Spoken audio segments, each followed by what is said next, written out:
Welcome to the 1811 wing of the Jacobus Vanderveer house. This is what was added to the original house by Jacobus's son, Henry. We've taken a step forward in time, and we've also gone forward into a different era of history. And what I want to point out to you today is some of the things that can help you figure out that this is a different period of history. Let's start just by looking above the doorway. What you can see is a different kind of roof ornamentation. If you look really closely, you can see it's a very regular pattern. Everything was cut exactly and precisely. It looked the same. Let's just also take a look down. Take a look at the floorboards. What we saw before were floorboards that were wide, that were a little rough. And we see here, everything is the same width. Everything is smooth. We can also see another example of what was changing at the time by looking at this desk. When you come back to the house in person, you'll actually be able to see some of the details, the intricate details in the woodworking, and the wood inlay that made this what it is. But for now, what you can see very regular patterns, a little bit of metal here. All of this is happening because of the beginnings of the Industrial Revolution in the United States. Things were made outside the house. People worked outside the house more than ever before. It was a changing economy as much as a changing society and a change in history.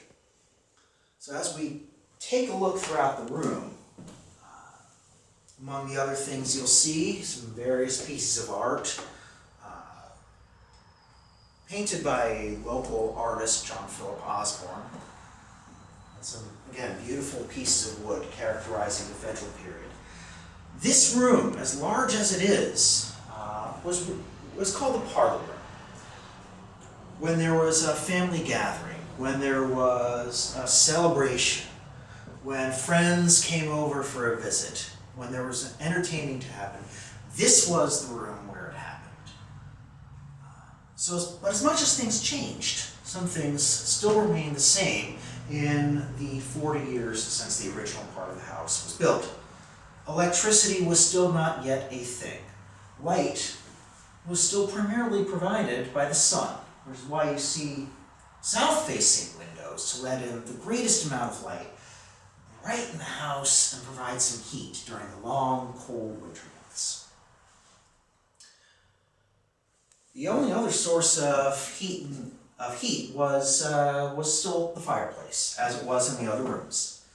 At night, this is also the main source of light in the house. So what's different about this than we saw in the previous rooms? Well, remember, we're still in the Federal period. What you're seeing here, no tiles, no biblical scenes. It's wood characterized by geometric patterns and floral patterns. Again, this is part of the Federal period, a radical change in styles from what had previously existed. So this is what things would have looked like in the 1810s.